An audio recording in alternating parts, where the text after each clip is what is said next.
Cristo ha resucitado. Hermano, la base del evangelio, la base de nuestra fe es la resurrección de nuestro Señor Jesucristo.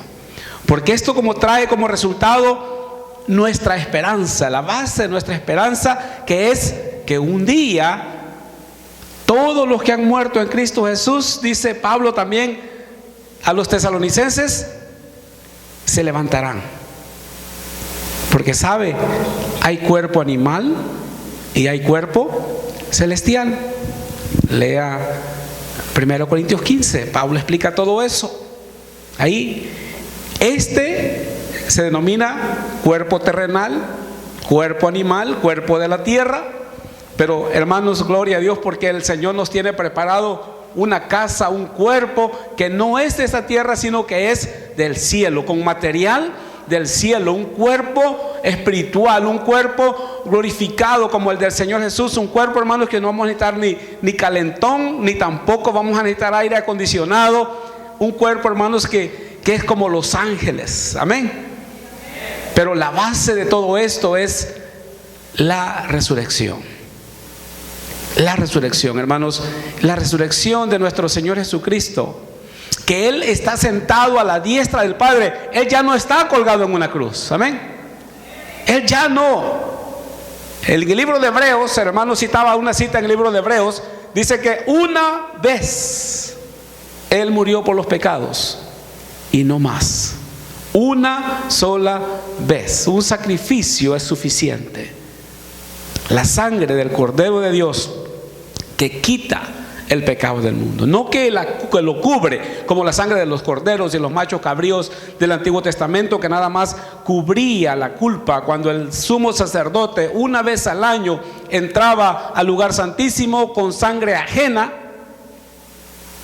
porque en el proceso del ritual, de los rituales del Antiguo Testamento, yo como culpable traigo mi oveja inocente que no ha cometido ningún pecado, que no ha hecho ninguna falta, pero yo que soy pecador venía, traía la oveja al sacerdote y ponía mi mano sobre la oveja, la cabeza de la oveja, y empezaba a confesar mis faltas, y mis pecados se le transmitían a la oveja. Era algo que Dios había establecido de esa manera.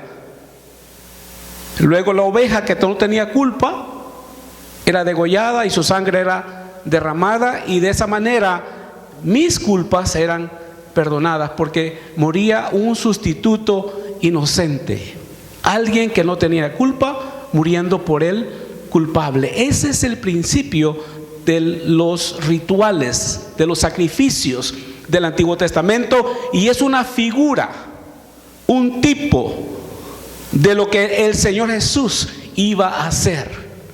Cuando llegó al río, al Jordán, cuando Juan estaba bautizando, Juan dijo unas palabras: he aquí el Cordero de Dios que quita el pecado del mundo. El Cordero de Dios. Por eso Jesús, hermanos, todo el proceso de Jesús durante su muerte, durante la semana de su pasión, fue el cumplimiento de lo que se había hecho por cientos de años, desde que el pueblo de Egipto salió, desde que el pueblo salió de Egipto, que Dios les ordenó celebrar la Pascua. Desde ese momento, hermanos, la Pascua representó un ensayo, año tras año. El pueblo de Israel estaba ensayando, así como cuando usted viene a cantar, son ensayos. Eso era lo que hacía el pueblo cada año, un ensayo para cuando llegara el momento, preciso. Imagínese, a las 3 de la tarde en el templo, el día que murió el Señor Jesús, a las 3 de la tarde en el templo es la hora que se mata el animal para perdonar el pecado del pueblo, de la nación. Porque hay un sacrificio que es personal, pero hay sacrificios que son para la nación. Y en ese momento la Pascua era un sacrificio para el perdón de la nación, para que la nación pudiera subsistir un año más. En el momento que en el templo se estaba realizando el sacrificio para la nación de Israel, a la 9ª hora del día, el Señor Jesús estaba en la cruz del Calvario también diciendo: Padre, consumado es. Amén.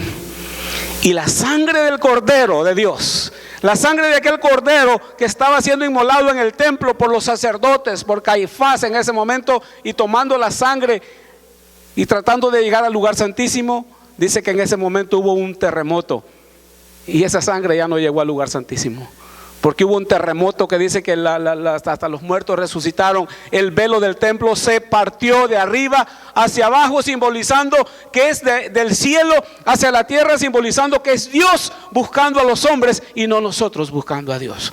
Es Dios dando la iniciativa. El velo se rompió de arriba hacia abajo y quedó al descubierto el lugar santísimo.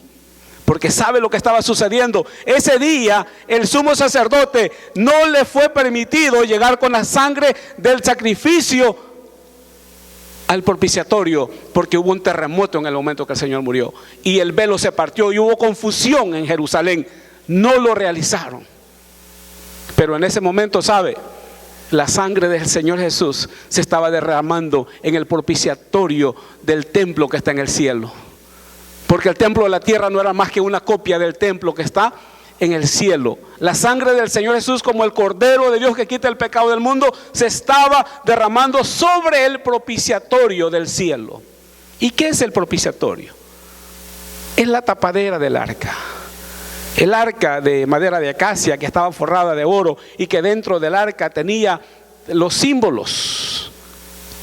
3 símbolos: las tablas de la ley, la vara de Aarón que reverdeció y el maná.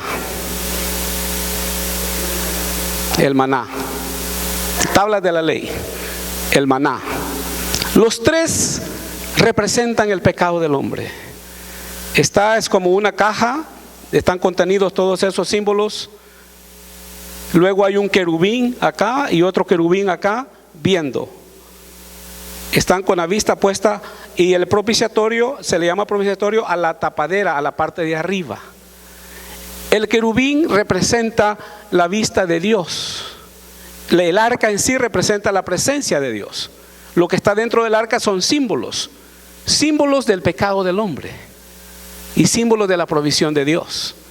Símbolos del pecado porque nosotros hemos rechazado los 10 mandamientos que representan la santidad de Dios. La santidad de Dios. Y cuando los querubines miran los 10 mandamientos y ven al hombre, dice: estos han quebrantado los mandamientos de Dios, y la pena es muerte. Porque la Biblia dice que la paga del pecado es muerte. Entonces Dios pronuncia un juicio y dice: han quebrantado mis mandamientos, por lo tanto tienen que morir. Y por ese principio es que venía el sacerdote, derramaba la sangre, y cuando los querubines miraban la sangre derramada sobre el propiciatorio, la vista de Dios, entonces al ver sangre decía: mi justicia ha sido satisfecha, porque han muerto, ha sido derramada sangre. Porque la Biblia dice que sin derramamiento de sangre no hay perdón. Sin derramamiento de sangre no hay perdón. Por eso es que después que la iglesia se vaya y entremos a la tribulación, la persona tiene que lavar sus propios pecados creyendo en el Señor Jesús, pero ahora tiene que ser decapitado y van a morir en la tribulación miles y miles y miles de creyentes que se queden del rapto, que confiesen. Pero para poder no aceptar el sello a la bestia, tienen que morir durante la tribulación. En este momento todavía no está eso, pero viene el tiempo que va a ser necesario. La Biblia lo dice así. Tenemos otro dentro del arca. Todavía no estoy predicando, les estoy dando una introducción nada más. Dentro del arca también está otro símbolo: la vara de Aarón que reverdeció. La vara de Aarón representa la guía de Dios. Representa que Dios es el que nos guía, el que va, el que va enfrente de nosotros, como el pastor con su bastón que va golpeándola y las ovejas lo siguen, ese bastón, esa vara de Aarón, que Dios nos está guiando. Y cuando los querubines ven y ven al hombre, que el hombre va para un lado y va para otro, y que no seguimos a Dios, sino que seguimos nuestros propios caminos, entonces hemos rechazado la guía de Dios, nos hemos apartado de los caminos de Dios. Cada quien, dice, se apartó por sus propios caminos, cada quien se fue por donde quiso y abandonamos la guianza de Dios, abandonamos el consejo de Dios y hacemos lo que nosotros queremos. Eso, hermano, le pasó a Israel, y eso está pasando hoy en día a nosotros, la iglesia. Está pasando hoy en día. ¿Por qué cree que celebramos la Santa Cena? ¿Por qué cree que es para recordarle que tenemos que pedir perdón, tenemos que arrepentirnos, tenemos que buscar de Dios? Y el tercer símbolo, el maná, la provisión de Dios. Pero ¿qué dijo el pueblo de Israel acerca del maná? Ya estamos cansados de este pan ligero que no nos cae bien, como la carne, los frijoles y la tortilla.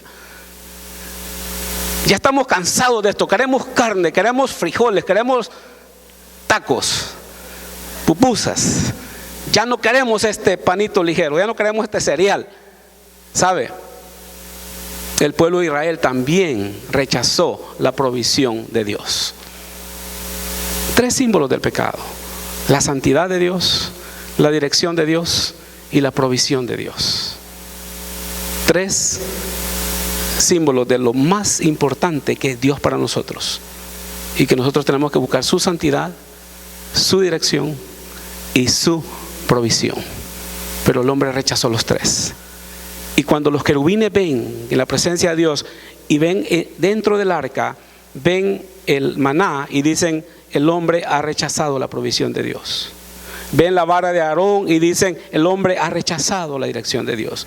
Ven las tablas de la ley y dicen: el hombre ha quebrantado la ley, ha quebrantado la santidad de Dios.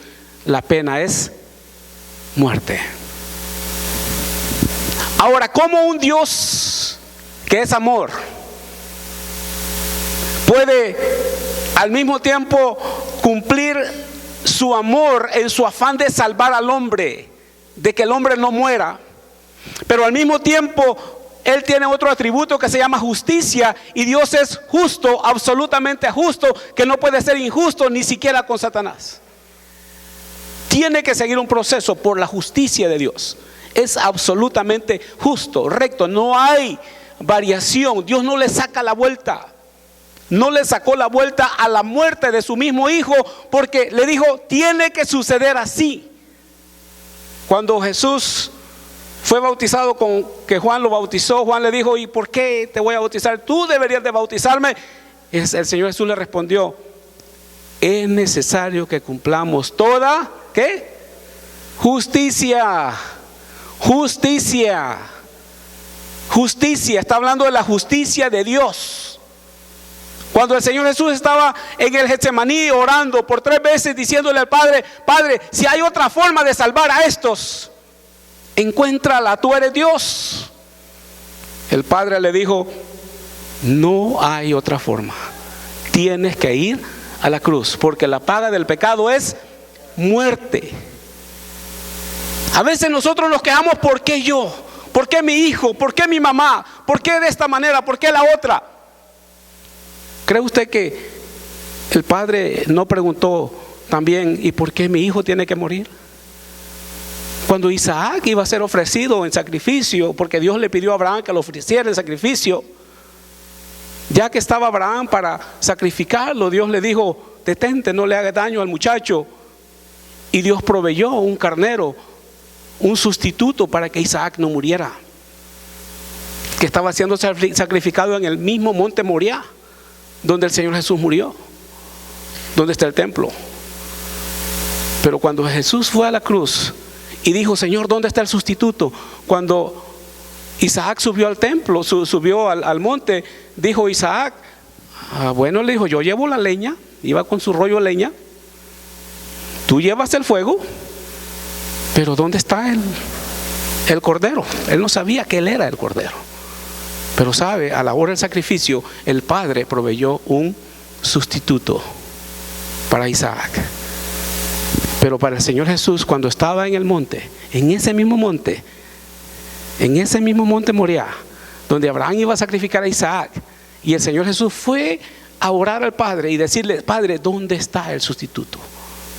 El Padre le dijo: no hay sustituto. No hay sustituto. Tú tienes que morir. Y nos mostró algo, hermanos. Darle valor a lo que realmente tiene valor. Nosotros conocemos lo de esta tierra y hablamos las cosas de esta tierra y le damos valor a las cosas de esta tierra y creemos que solo esto tenemos y creemos que no hay más porque solo eso conocemos. Pero Jesús venía del cielo y Él sabía que en el Padre tiene su gloria, y la gloria del Padre es mucho mejor que la de esta tierra, y el reino de Dios es mucho mejor que lo de esta tierra, y sus ángeles es mucho mejor que lo de esta tierra. Entonces Él le dijo al diablo: cállate, Satanás, vete y no me tientes más. Cuando Satanás le dijo: te voy a dar el reino, ¿para qué tienes que ir a la cruz? Yo te doy el reino. Si el Padre te da el reino, yo te lo doy más rápido sin que vayas a la cruz. Vete, Satanás, le dijo Jesús. Rechazó el camino fácil, rechazó la veredita para llegar rápido, que muchas veces nosotros queremos no sufrir, no queremos